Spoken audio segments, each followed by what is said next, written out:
So guys, अभी तक हम क्लास 11 में 2 चैप्टर कंप्लीट कर चुके हैं। चैप्टर नंबर 8 ग्रेविटेशन और chapter number 2 units and measurement. आज की इस वीडियो में हम शुरू करेंगे chapter number 3 motion in straight line. अगर आप इस चैनल पर नए हैं तो चैनल को सब्सक्राइब करें, वीडियो को लाइक करें, शेयर करें और नेक्स्ट वीडियो की नोटिफिकेशन पाने के लिए बेल आइकन प्रेस कर लें। तो चलिए वीडियो शुरू करते हैं। चैप्टर नंबर 3 है मोशन इन स्ट्रेट लाइन। तो इसका फर्स्ट टॉपिक है motion.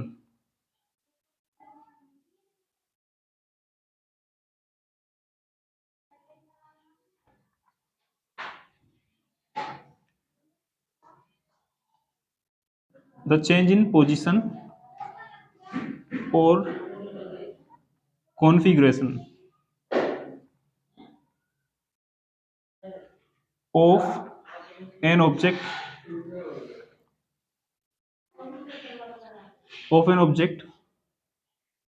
with respect of time। मतलब किसी अगर हमारे पास कोई ऑब्जेक्ट है तो किसी ऑब्जेक्ट की पोजीशन या फिर उसके कॉन्फ़िगरेशन में टाइम के रेस्पेक्ट में किसी भी तरह का चेंज कहलाता है मोशन। मतलब अगर हमारे पास कोई ऑब्जेक्ट है और उस ऑब्जेक्ट की पोजीशन टाइम के साथ साथ चेंज हो रही है या उस ऑब्जेक्ट का कॉन्फ़िगरेशन टाइम के साथ साथ बदल रहा है, तो किसी भी ऑब्जेक्ट के टाइम के रेस्पेक्ट में पोजीशन और कॉन्फ़िगरेशन के चेंज को कहते हैं मोशन। तो बात कर लेते हैं चेंज इन पोजीशन का मतलब क्या है। Position, change in position. मान लेते हैं हमारे पास कोई ऑब्जेक्ट है, कोई भी ऑब्जेक्ट हो सकती है किसी भी शेप और साइज की। अभी ये इस प्लेस पर है और कुछ टाइम के बाद ये इस प्लेस से हटकर किसी दूसरे प्लेस पर चली जाती है।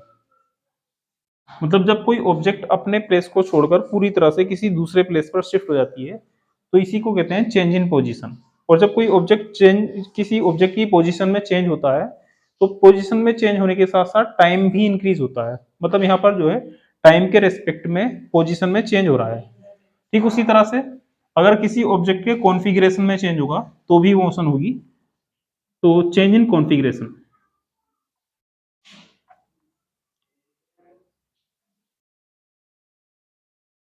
अगर बात करें चेंज इन कॉन्फ़िगरेशन की, तो चेंज इन कॉन्फ़िगरेशन का मीनिंग होता है कि कोई ऑब्जेक्ट वैसे तो वो अपने प्लेस पर ही रहती है लेकिन उसका बाकी का जो बॉडी पार्ट होता है वो एक प्लेस से दूसरे प्लेस पर शिफ्ट होता रहता है। मतलब अगर किसी ऑब्जेक्ट की पोजीशन तो सेम है लेकिन उसका बाकी का बॉडी पार्ट जो है अपने प्लेस से शिफ्ट हो रहा है तो इसे कहते हैं चेंज इन कॉन्फ़िगरेशन। इसका एग्जांपल है हैंड्स ऑफ क्लॉक, घड़ी की सुइयां। अगर हमारे पास कोई घड़ी है तो घड़ी की सुई जो है एक पॉइंट पर फिक्स रहती है लेकिन उसका बाकी का जो बॉडी पार्ट होता है वो इस तरह से पूरा जो है 360 डिग्री पर मूव करता रहता है। तो जब कभी भी किसी भी ऑब्जेक्ट की पोजीशन तो सेम रहती है लेकिन उसका बॉडी पार्ट जो है बाकी की अलग अलग पोजीशन से होकर गुजरता है तो इस सिचुएशन को कहते हैं चेंज इन कॉन्फ़िगरेशन। और जब किसी ऑब्जेक्ट की पोजीशन या फिर कॉन्फ़िगरेशन में टाइम के रेस्पेक्ट में किसी भी तरह का चेंज आता है तो इसी को कहते हैं motion. Clear.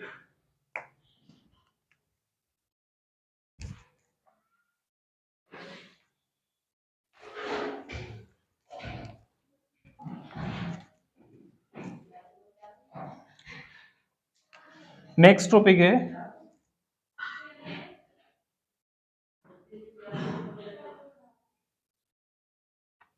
Types of motion.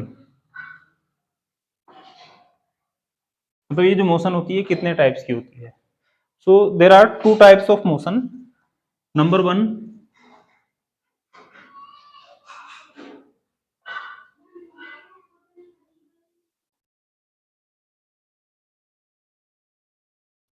Translatory motion और number two rotational motion.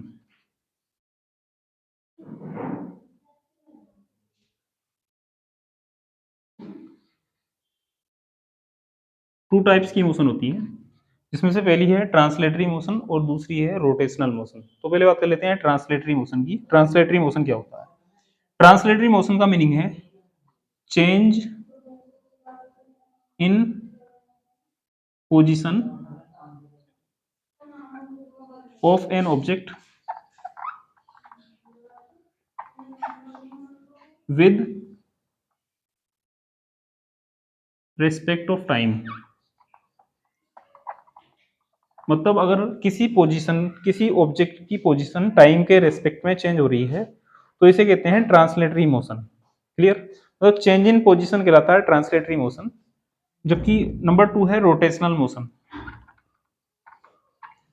The change in configuration of an object with respect of time. मतलब टाइम के रेस्पेक्ट में किसी भी ऑब्जेक्ट के कॉन्फ़िगरेशन में चेंज आना कहलाता है रोटेशनल मोशन। अगर किसी ऑब्जेक्ट का कॉन्फ़िगरेशन टाइम के रेस्पेक्ट में चेंज हो रहा है तो इसे कहते हैं रोटेशनल मोशन। फर्स्ट मोशन है ट्रांसलेटरी मोशन, सेकंड मोशन है rotational motion.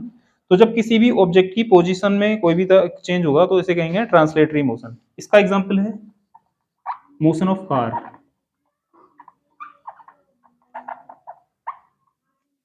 Motion of humans या मोशन ऑफ बर्ड्स। मतलब किसी कार की मोशन या किसी ह्यूमन की मोशन या फिर बर्ड्स की मोशन, ये सारी की सारी जो मोशन होती है इन्हें कहते हैं ट्रांसलेटरी मोशन। ये ट्रांसलेटरी मोशन के एग्जांपल है, क्योंकि जब कभी भी मोशन ऑफ कार या मोशन ऑफ ह्यूमंस या मोशन ऑफ बर्ड्स, इनमें से कोई भी एक मोशन होती है तो इस सिचुएशन में ना कार, ह्यूमंस या बर्ड्स अपनी पोजीशन को चेंज कर लेते हैं। और जब कभी भी ऐसा होता है कि कोई ऑब्जेक्ट अपनी पोजीशन चेंज करती है तो इसी को कहते हैं ट्रांसलेटरी मोशन। जबकि नंबर 2 मोशन है रोटेशनल मोशन। रोटेशनल मोशन का एग्जांपल है motion of hands of clock. मतलब घड़ी की सुई की मोशन। जब घड़ी की सुई मोशन करती है तो उसका सिर्फ कॉन्फ़िगरेशन चेंज होता है जबकि वो उसकी पोजीशन जो है सेम रहती है। मतलब बाकी का बॉडी पार्ट जो है इस तरह से मूव करता रहता है। तो जब कभी भी किसी भी ऑब्जेक्ट का कॉन्फ़िगरेशन चेंज होता है तो इसे कहते हैं रोटेशनल मोशन। और रोटेशनल मोशन का एग्जांपल है motion of hands of clock, घड़ी की सुई की motion. Clear? So there are two types of motion, first translatory motion, second rotational motion. अगर किसी ऑब्जेक्ट की पोजीशन टाइम के रेस्पेक्ट में चेंज होती है तो इसे कहते हैं ट्रांसलेटरी मोशन। ये इसके एग्जांपल्स हैं। ठीक उसी तरह से नंबर 2 है रोटेशनल मोशन। किसी ऑब्जेक्ट का कॉन्फ़िगरेशन अगर टाइम के रेस्पेक्ट में चेंज होता है तो इसे कहते हैं रोटेशनल मोशन। इसका एग्जांपल है motion of hands of clock. Clear?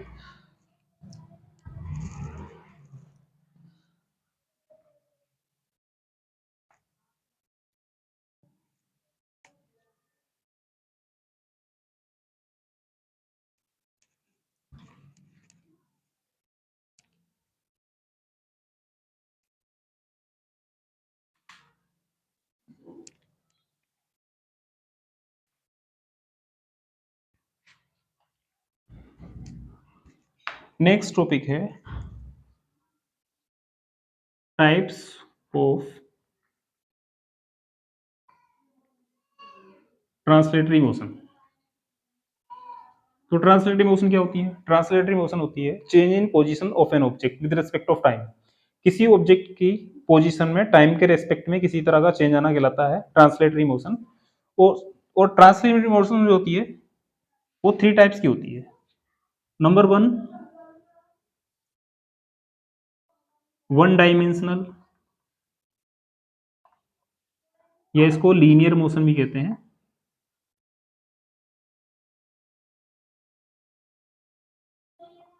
Linear motion. Number 2 two dimensional,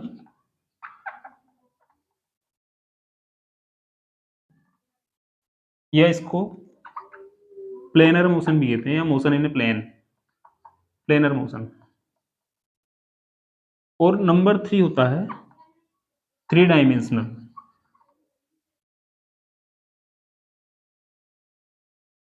three dimensional motion, या इसको कहते हैं motion in space, motion in space. So there are 3 types of translatory motion, जिसमें से पहली मोशन है वन डायमेंशनल मोशन, दूसरी motion है टू डायमेंशनल मोशन, और तीसरी मोशन है थ्री डायमेंशनल मोशन। इन तीनों मोशन को हम सिर्फ एक ही एग्जाम्पल से क्लियर करेंगे। मान लेते हैं कि एक स्ट्रेट रोड है, सीधी सड़क, जिस पर 2 पॉइंट्स हैं ए और बी। एक स्ट्रेट रोड है, सीधी सड़क है, जिस पर 2 पॉइंट हैं ए और बी। और जो पॉइंट बी है उस पॉइंट के सामने एक हाउस है और एक पर्सन जो कि पॉइंट ए पर है, उसे पॉइंट बी तक पहुंचकर इस हाउस की रूफ पर मींस छत के ऊपर जाना है। तो क्या होगा, जब पर्सन पॉइंट ए से बी तक जाएगा तो पॉइंट ए से बी तक जाने के लिए उसे एक सीधी स्ट्रेट लाइन में चलना होगा। तो जब कोई ऑब्जेक्ट किसी एक पॉइंट से दूसरे पॉइंट तक एक सीधी स्ट्रेट लाइन में चलती है तो इसी को कहते हैं वन डायमेंशनल मोशन या लीनियर मोशन, मतलब किसी ऑब्जेक्ट की एक लाइन में मोशन। क्लियर। लेकिन क्या होता है, जब वो पर्सन इस बिल्डिंग की रूफ के अंदर रूफ पर जाएगा तो उसके लिए पहले इसको इस बिल्डिंग के अंदर जाना होगा, तो गेट से सीधा होता हुआ अंदर जाएगा। तो अब जो उस पर्सन की मोशन है, पहले वो पॉइंट ए से बी तक गया और बी से फिर जो है ना एक दूसरी डायमेंशन की डायरेक्शन में जा रहा है। तो जब कोई ऑब्जेक्ट इस तरह से मूव करती है कि वो दो अलग अलग डायमेंशन में मूव करती है, तो इस तरह की मोशन को कहते हैं टू डायमेंशनल मोशन, या इसे कहते हैं प्लेनर मोशन या मोशन इन अ प्लेन। और थर्ड सिचुएशन है कि उसको इस बिल्डिंग के ऊपर जाना है, तो बिल्डिंग के ऊपर जाने के लिए सबसे पहले तो पॉइंट ए से एक सीधी लाइन में बिल्डिंग के सामने तक जाएगा, फिर पॉइंट बी से बिल्डिंग के अंदर तक जाएगा। जब वो एक सीधी लाइन में जाएगा तो ये एक डायमेंशन में वन डायमेंशन मोशन होगी। जब वो बिल्डिंग के अंदर जाएगा तो एक सेकंड डायमेंशन में मोशन हो जाएगी। लेकिन क्या होगा, जब वो बिल्डिंग के अंदर जाने के बाद बिल्डिंग के ऊपर जाएगा रूफ पर, तो ये जो ना एक थर्ड डायमेंशन होगी। क्लियर। मतलब जब कोई पर्सन पॉइंट ए से चलकर इस हाउस की रूफ तक छत तक जाएगा तो वो तीन अलग अलग डायमेंशंस में मोशन करेगा। जब कोई ऑब्जेक्ट तीन डायमेंशन में मोशन करती है तो उसकी इस मोशन को कहते हैं थ्री डायमेंशनल मोशन या motion in space. So there are three types of translatory motion, one dimensional, two dimensional और थ्री डायमेंशनल। जब कोई ऑब्जेक्ट एक सीधी लाइन में मूव करती है तो उसकी इस मोशन को कहते हैं वन डायमेंशनल मोशन। जब कोई ऑब्जेक्ट दो अलग अलग डायमेंशन में दो अलग अलग लाइन की डायरेक्शन में मूव करती है तो इसे कहते हैं टू डायमेंशनल मोशन या मोशन इन प्लेनर मोशन, या इसको कहते हैं मोशन इन प्लेन। और जब कोई ऑब्जेक्ट तीन अलग अलग डायमेंशन में मोशन करती है तो उसकी इस मोशन को कहते हैं थ्री डायमेंशनल मोशन या मोशन इन स्पेस। अब बात कर लेते हैं तीनों के एग्जाम्पल की। तो वैसे तो वो एक कॉमन एग्जाम्पल है इन तीनों मोशन के लिए, जब पर्सन पॉइंट ए से चलकर पॉइंट बी तक जाएगा तो एक सीधी स्ट्रेट लाइन में जाएगा, और किसी पर्सन की एक सीधी स्ट्रेट लाइन में जो मोशन होती है इसे कहते हैं वन डायमेंशनल मोशन। जब वो बिल्डिंग के अंदर जाएगा तो इसके लिए वो एक सेकंड डायमेंशन यूज करेगा, तो फर्स्ट डायमेंशन और सेकंड डायमेंशन मिलाकर दो डायमेंशन, तो इस तरह की मोशन को कहते हैं टू डायमेंशनल मोशन। और जब वो बिल्डिंग की रूफ तक जाएगा तो उसके लिए जो है उसको ऊपर की तरफ एक थर्ड डायमेंशन में मूव करना होगा, तो इस तरह की जो मोशन होगी इसे कहेंगे थर्ड थ्री डायमेंशनल मोशन या मोशन इन स्पेस। तो ये तो एक कॉमन एग्जांपल है तीनों मोशन के लिए, लेकिन अब हम इनके तीनों के अलग अलग एग्जांपल डिस्कस कर लेते हैं। जब कभी भी ऐसी सिचुएशन होती है कि कोई भी ऑब्जेक्ट एक सीधी डायरेक्शन में एक सीधी लाइन में मूव करती है तो उसकी इस मोशन को कहते हैं वन डायमेंशनल मोशन। जैसे कि एक सीधी सड़क पर कार की motion, motion of car on a straight road, मतलब एक सीधी सड़क पर किसी कार की मोशन, क्योंकि सड़क सीधी है तो कार भी सीधा चलेगी एक लाइन में, और उसकी ये मोशन जो होगी उसे कहेंगे वन डायमेंशनल मोशन, क्योंकि वो एक लाइन में चल रही है एक स्ट्रेट लाइन में। तो इसको हम लीनियर मोशन भी कह सकते हैं या मोशन इन स्ट्रेट लाइन, एक सीधी लाइन में मोशन। इसी तरह से इसके हम बहुत और भी बहुत सारे एग्जाम्पल लिख सकते हैं, जैसे कि जब कोई पर्सन किसी एक प्लेस से दूसरे प्लेस तक जाता है एक सीधी लाइन की डायरेक्शन में, तो उसकी इस मोशन को कहते हैं one dimensional motion. Clear. Number two है टू डायमेंशनल मोशन या प्लेनर मोशन। जब कोई भी ऑब्जेक्ट दो अलग अलग डायमेंशन में मूव करती है तो उसकी इस मोशन को कहते हैं टू डायमेंशनल मोशन या प्लेनर मोशन। इसका एग्जांपल है सर्कुलर मोशन। जब कोई ऑब्जेक्ट सर्कल में मूव करती है, तो मान लेते हैं कोई ऑब्जेक्ट यहाँ से चलना शुरू करती है, तो जब कोई ऑब्जेक्ट यहाँ से चलना शुरू करती है तो पहले तो वो ऊपर जाती है, फिर नीचे आती है, फिर सीधा जाती है। तो वो सीधा जा रही है तो एक डायमेंशन है, जब ऊपर जा रही है तो ये दूसरी डायमेंशन है, मतलब टोटल मिलाकर ये टू डायमेंशन है। ठीक उसी तरह से जब कोई ऑब्जेक्ट थ्रो की जाती है एक एंगल पर, पहले वो ऊपर जाती है और साथ साथ फिर वो नीचे आ जाती है। तो देखो पहले वो ऊपर जा रही है तो ये एक ऊपर की तरफ डायमेंशन हो गई, और साथ साथ क्योंकि वो आगे भी बढ़ रही है तो ये एक दूसरी डायमेंशन हो गई, और इस ऑब्जेक्ट की जो मोशन है ये टू डायमेंशनल मोशन है। ठीक उसी तरह से अगर बात करें थ्री डायमेंशनल मोशन के एग्जाम्पल की, तो इसका एग्जाम्पल ले सकते हैं मोशन ऑफ ए जेट, मतलब किसी जो है जेट की मोशन, जैसे कि एरोप्लेन या हेलीकॉप्टर। ठीक उसी तरह से मोशन ऑफ बर्ड, मतलब जब कोई बर्ड मूव करती है तो वो स्पेस में मूव करती है, थ्री डायमेंशन में मूव करती है। क्लियर? तो ये तीनों मोशन के अलग अलग एग्जाम्पल हैं। तो तीन टाइप की ट्रांसलेटरी मोशन होती है, वन डायमेंशनल, टू डायमेंशनल और थ्री डायमेंशनल, जिसमें से हम इस चैप्टर में सिर्फ वन डायमेंशनल मोशन डिस्कस करेंगे, मीन्स लीनियर मोशन। जब कोई ऑब्जेक्ट एक लाइन में मूव करती है तो इसको कहते हैं लीनियर मोशन या मोशन इन स्ट्रेट लाइन। जबकि जो टू डायमेंशनल मोशन है, प्लेनर मोशन, ये हम चैप्टर नंबर 4 में डिस्कस करेंगे। क्लियर?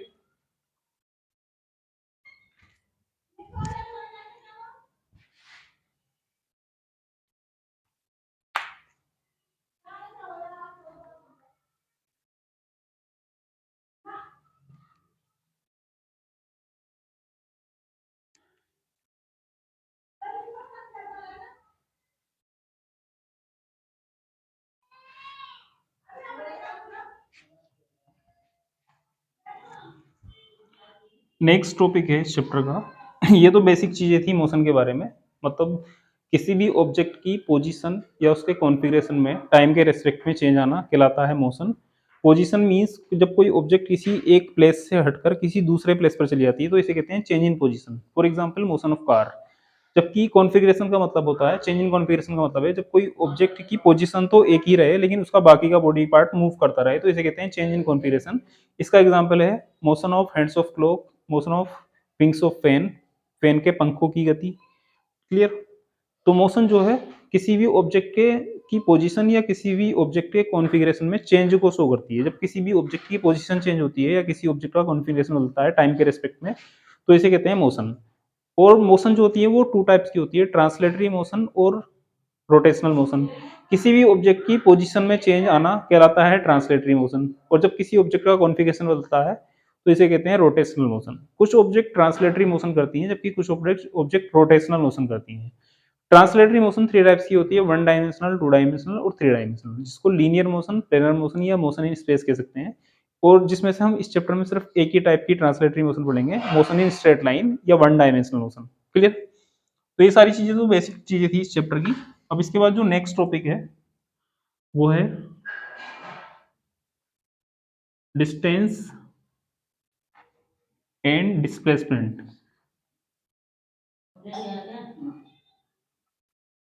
डिस्टेंस एंड डिस्प्लेसमेंट ये बहुत ही ज्यादा बेसिक और इंपॉर्टेंट टॉपिक है इस चैप्टर के, डिस्टेंस और डिस्प्लेसमेंट। तो बात कर लेते हैं क्या होती है डिस्टेंस या फिर डिस्प्लेसमेंट। क्योंकि हम इस चैप्टर में पढ़ने वाले हैं मोशन इन स्ट्रेट लाइन, एक सीधी लाइन में मोशन। लेकिन अगर हम थोड़ा ध्यान दें तो कोई भी ऑब्जेक्ट हमेशा एक सीधी लाइन में मूव नहीं करती है। फॉर एग्जाम्पल अगर हमें किसी एक प्लेस से चलकर किसी दूसरे प्लेस तक जाना है तो हम कभी भी एक सीधी लाइन में चलकर नहीं पहुंच सकते, हमें काफी सारी बार जो है रास्ते में मुड़ना होगा। तो क्या होता है जब कोई ऑब्जेक्ट किसी एक प्लेस से चलकर किसी दूसरे प्लेस तक जाती है और उसे काफी सारी बार अपनी डायरेक्शन को चेंज करना होता है। मान लेते हैं कि एक ऑब्जेक्ट है जो इस पॉइंट से चलकर, मान लेते हैं पॉइंट ए है और ये वाला पॉइंट बी है, तो पॉइंट ए से चलकर पॉइंट बी तक पहुंचती है। तो क्या होता है जब कोई ऑब्जेक्ट किसी एक पॉइंट से चलकर किसी दूसरे पॉइंट तक जाती है तो वो उस पॉइंट से लास्ट वाले पॉइंट तक जो रास्ता ट्रेवल करती है, जो रास्ता तय करती है, इस रास्ते की अगर हम रियल लेंथ मीजर कर लें तो इस रास्ते की जो रियल लेंथ होती है इसे कहते हैं डिस्टेंस। क्लियर? लेकिन अगर हम ऐसा करें कि इन दोनों पॉइंट को एक सीधी स्ट्रेट लाइन से मिला दें, तो ये जो स्ट्रेट लाइन होती है ये इन दोनों पॉइंट के बीच की मिनिमम डिस्टेंस होती है, कम से कम दूरी। तो इस मिनिमम डिस्टेंस को कहते हैं डिस्प्लेसमेंट। मतलब जब कोई ऑब्जेक्ट एक पॉइंट से चलकर किसी दूसरे पॉइंट तक जाती है तो वो जिस रास्ते से होकर जाती है उस रास्ते के पाथ की रियल लंबाई को कहते हैं डिस्टेंस, जबकि उस पॉइंट से लास्ट वाले पॉइंट के बीच की मिनिमम डिस्टेंस को कहते हैं डिस्प्लेसमेंट। क्लियर? अब बात कर लेते हैं डिस्टेंस की। तो डिस्टेंस जो है ना वो पाथ की लेंथ होती है, पाथ की लंबाई होती है। जब कोई ऑब्जेक्ट किसी एक पॉइंट से चलकर किसी दूसरे पॉइंट तक जाती है तो वो जिस रास्ते पर चल रही है, जिस पाथ पर ट्रेवल कर रही है, तो उस रास्ते की जो रियल लेंथ होती है उसे कहते हैं डिस्टेंस। तो डिस्टेंस की डेफिनेशन होगी distance, the real path length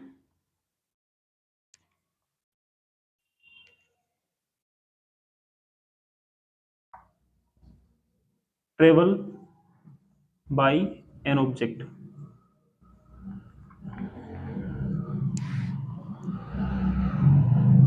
is called distance. मतलब किसी ऑब्जेक्ट द्वारा किसी रास्ते को तय करने में ली गई रियल पाथ लेंथ, रास्ते की वास्तविक लेंथ जो होती है उसे कहते हैं डिस्टेंस। क्योंकि डिस्टेंस जो है एक लेंथ है। तो अगर बात करें इसकी यूनिट की, तो इसकी जो एसआई यूनिट होगी वो होगी मीटर। और अगर इसकी डायमेंशन अगर राइट करेंगे तो इसकी डायमेंशन, क्योंकि एक लेंथ है और लेंथ की डायमेंशन होती है एल, तो डिस्टेंस की डायमेंशन हो जाएगी एल। ये तो डिस्टेंस की डेफिनेशन है। सेकेंड पॉइंट है डिस्प्लेसमेंट। तो डिस्प्लेसमेंट देख लेते हैं, डिस्प्लेसमेंट क्या होता है। डिस्प्लेसमेंट होता है the minimum distance between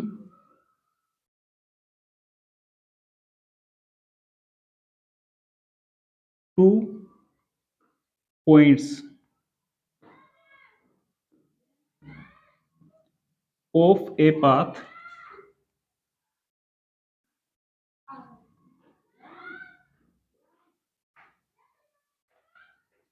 travelled by an object. मतलब किसी ऑब्जेक्ट द्वारा किसी रास्ते के किन्हीं दो पॉइंट के बीच तय की गई मिनिमम डिस्टेंस को कहते हैं डिस्प्लेसमेंट। और डिस्प्लेसमेंट हमेशा एक स्ट्रेट लाइन में मोशन होती है, सीधी लाइन में मोशन। क्लियर। अब डिस्टेंस जो है ना, डिस्प्लेसमेंट जो है वो मिनिमम डिस्टेंस है बिटवीन टू पॉइंट्स। और अगर बात करें डिस्टेंस की, तो डिस्टेंस होती है पाथ लेंथ। तो इसका मतलब डिस्प्लेसमेंट भी जो है ना एक पाथ लेंथ ही है। बस फर्क क्या है, डिस्टेंस तो पाथ की रियल लेंथ होती है, लेकिन डिस्प्लेसमेंट उसी पाथ के दो पॉइंट के बीच की मिनिमम लेंथ होती है, मिनिमम डिस्टेंस होती है। और डिस्टेंस जो है एक लेंथ है, और लेंथ की जो यूनिट होती है एसआई यूनिट वो होती है मीटर। और अगर इसकी डायमेंशन राइट करेंगे तो इसकी डायमेंशन होगी कैपिटल एल। मतलब डिस्टेंस और डिस्प्लेसमेंट में एक चीज कॉमन होती है कि दोनों की यूनिट और दोनों की डायमेंशन एक ही जैसी होती है। अब डिस्कस कर लेते हैं डिफरेंसेस, मतलब दोनों के बीच डिफरेंस क्या होते हैं। डिफरेंस बिटवीन डिस्टेंस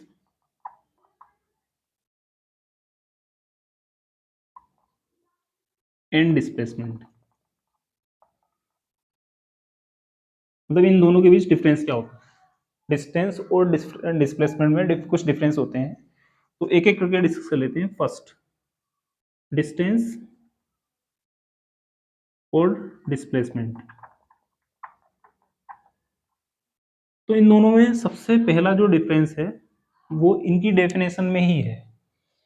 मतलब डिस्टेंस होती है the real path length travel by an object is called distance. मतलब किसी ऑब्जेक्ट द्वारा तय किए गए रास्ते की जो रियल लेंथ होती है उसी को कहते हैं डिस्टेंस। जबकि डिस्प्लेसमेंट होता है उस रास्ते के एंड पॉइंट के बीच की मिनिमम डिस्टेंस को कहते हैं डिस्प्लेसमेंट। मतलब डिस्टेंस तो पाथ लेंथ होती है, जबकि डिस्प्लेसमेंट जो होता है उस पाथ के इनिशियल और फाइनल पॉइंट के बीच की मिनिमम डिस्टेंस होती है। क्लियर। ये पहला डिफरेंस है इन दोनों में। अगर सेकंड डिफरेंस की अगर बात करें तो सेकंड डिफरेंस है डायरेक्शन। तो जैसे कि अगर बात करें डायरेक्शन की, तो डिस्टेंस जो है ना, अगर हम डिस्टेंस की अगर डायरेक्शन अगर देखेंगे तो जब ऑब्जेक्ट यहां से चलना शुरू करती है तो डायरेक्शन ऊपर की ओर है, जब यहाँ पहुंच जाती है तो डायरेक्शन सामने की ओर है। और जब ऑब्जेक्ट यहाँ पर मूव कर रही है तो डायरेक्शन नीचे की ओर है। कुछ देर नीचे चलती है, फिर से सीधी हो जाती है, फिर ऊपर की ओर मूव करने लगती है। मतलब जब कोई ऑब्जेक्ट डिस्टेंस ट्रेवल करती है तो डिस्टेंस के अलग अलग पॉइंट पर जो डिस्टेंस की डायरेक्शन होती है वो अलग अलग होती है। मतलब हम डिस्टेंस को एक कोई भी एक कॉमन डायरेक्शन नहीं दे सकते, क्योंकि डिस्टेंस वाले पाथ में अलग अलग पॉइंट पर जो डिस्टेंस होती है वो जो डायरेक्शन होती है वो अलग अलग होती है। जैसे कि इनिशियल पॉइंट पर डायरेक्शन मीन्स जो दिशा है वो ऊपर की ओर है, फिर यहाँ पर सामने की ओर है, फिर ऑब्जेक्ट नीचे की ओर जा रही है, फिर कुछ देर नीचे चलने के बाद सीधी हो जाती है, फिर ऊपर की ओर जाती है। तो सभी पॉइंट पर जो डायरेक्शन है वो अलग अलग है, तो हम डिस्टेंस को कोई एक डायरेक्शन नहीं दे सकते। मतलब हम ये कह सकते हैं कि डिस्टेंस में कोई डायरेक्शन नहीं हो सकती, नो डायरेक्शन, इसमें कोई भी डायरेक्शन नहीं होती। लेकिन अगर बात करें डिस्प्लेसमेंट की, तो जब कोई ऑब्जेक्ट डिस्प्लेसमेंट वाले रास्ते से ट्रेवल करेगी तो डिस्प्लेसमेंट की हमेशा एक ही डायरेक्शन होती है, जैसे कि जब ऑब्जेक्ट पॉइंट ए से बी की ओर जा रही है तो सिर्फ आगे की ओर होगी डायरेक्शन, और अगर वो पॉइंट बी से ए की ओर आ रही है तो सिर्फ पीछे की ओर डायरेक्शन होगी। मतलब हम ये कह सकते हैं कि डिस्प्लेसमेंट में डायरेक्शन होती है, इसमें डायरेक्शन होती है, इट हैज डायरेक्शन। अब एक ऐसी क्वांटिटी जिसमें डायरेक्शन नहीं होती उसे कहते हैं स्केलर क्वांटिटी। जैसे तो हम स्केलर और वेक्टर चैप्टर 4 में डिस्कस करेंगे, लेकिन क्योंकि अगर बात करें स्केलर क्वांटिटीज की, तो स्केलर क्वांटिटीज ऐसी क्वांटिटीज होती हैं जिसमें कोई डायरेक्शन नहीं होती, क्योंकि डिस्टेंस में कोई डायरेक्शन नहीं है इसलिए स्केलर क्वांटिटी है। जबकि डिस्प्लेसमेंट में डायरेक्शन है तो ये एक वेक्टर क्वांटिटी है। वेक्टर और स्केलर क्या होते हैं, इनको हम चैप्टर नंबर 4 में डिटेल से डिस्कस करेंगे, अभी बस हम थोड़ा बहुत क्लियर कर लेते हैं। हर एक वो फिजिकल क्वांटिटी जिसमें डायरेक्शन होती है उसे कहते हैं वेक्टर क्वांटिटी, और जिसमें डायरेक्शन नहीं होती उसे कहते हैं स्केलर क्वांटिटी। तो डिस्टेंस स्केलर है जबकि डिस्प्लेसमेंट वेक्टर है, क्योंकि डिस्टेंस में कोई डायरेक्शन नहीं होती, डिस्प्लेसमेंट में डायरेक्शन होती है। ये इन दोनों के बीच दूसरा डिफरेंस था। पहला डिफरेंस था the real path length between two points of travel by an object is called distance. किसी ऑब्जेक्ट द्वारा तय किए गए रास्ते के दो पॉइंट के बीच की जो रियल पाथ लेंथ होती है उसे कहते हैं डिस्टेंस, जबकि दोनों पॉइंट के बीच की मिनिमम डिस्टेंस होती है डिस्प्लेसमेंट। डिस्टेंस जो है वो एक स्केलर क्वांटिटी है जबकि डिस्प्लेसमेंट जो है एक वेक्टर क्वांटिटी है। थर्ड जो डिफरेंस है दोनों में, ये नंबर 2 डिफरेंस है, क्योंकि पहला डिफरेंस तो इन दोनों की डेफिनेशन हो गई। क्लियर। अब बात कर लेते हैं इन दोनों के बीच थर्ड डिफरेंस की। थर्ड डिफरेंस क्या हुआ, तो इन दोनों के बीच जो थर्ड डिफरेंस है वो इनकी वैल्यू में है। जैसे कि अगर हम बात करें डिस्टेंस की, तो डिस्टेंस जो है ना एक बड़ा रास्ता होता है, जबकि डिस्प्लेसमेंट जो है एक छोटा रास्ता होता है। मतलब अगर कोई ऑब्जेक्ट इस तरह के रास्ते पर ना चलकर सीधे रास्ते पर जाए तो यही उसकी डिस्टेंस होगी और यही उसका डिस्प्लेसमेंट होगा। लेकिन जब इस तरह के रास्ते पर जाती है तो डिस्टेंस ज़्यादा हो जाएगी जबकि डिस्प्लेसमेंट कम हो जाएगा। तो जो डिस्टेंस होती है ना वो डिस्प्लेसमेंट से या तो ज़्यादा होती है या फिर उसके बराबर होती है। लेकिन अगर बात करें डिस्प्लेसमेंट की, तो अभी इस सिचुएशन में डिस्प्लेसमेंट जो है कम है, डिस्प्लेसमेंट डिस्टेंस से कम है। लेकिन जब डिस्टेंस और डिस्प्लेसमेंट मीन्स ऑब्जेक्ट सीधी जाएगी, एक ही रास्ते पर ट्रेवल करेगी सीधे रास्ते पर, तो डिस्टेंस और डिस्प्लेसमेंट दोनों बराबर हो जाएंगे। तो जो डिस्प्लेसमेंट होता है वो डिस्टेंस से कम या उसके बराबर होता है, जबकि जो डिस्टेंस होती है वो डिस्प्लेसमेंट से ज्यादा या उसके बराबर होती है। ये इन दोनों के बीच थर्ड डिफरेंस है। अगर फोर्थ डिफरेंस की बात करें, तो डिस्टेंस जो ना हमेशा पॉजिटिव होती है, हमेशा बढ़ती रहती है, डिस्टेंस हमेशा बढ़ती रहती है। लेकिन डिस्प्लेसमेंट की अगर बात करें तो मान लेते हैं पॉइंट ए से ऑब्जेक्ट चलने के बाद पॉइंट बी पर गई और फिर वापस पॉइंट ए पर आ गई, तो उसके द्वारा जो इनिशियल पॉइंट था तय किया गया वो भी ए है और फाइनल पॉइंट भी ए है। तो इनिशियल और फाइनल पॉइंट के बीच की जो मिनिमम डिस्टेंस है वो हो जाएगी जीरो। तो डिस्प्लेसमेंट जो है ना वो जीरो हो सकता है, लेकिन डिस्टेंस कभी भी जीरो नहीं हो सकती, ये हमेशा बढ़ती रहती है। अगर ऑब्जेक्ट दोबारा लोड कराएगी तो और इसके द्वारा तय की गई जो डिस्टेंस है वो बढ़ जाएगी। क्लियर। अब बात करें साइन की, तो जो डिस्टेंस होती है ना वो हमेशा पॉजिटिव होती है और आगे की ओर बढ़ती रहती है, जबकि डिस्प्लेसमेंट जो है आगे की ओर या पीछे की ओर भी हो सकता है।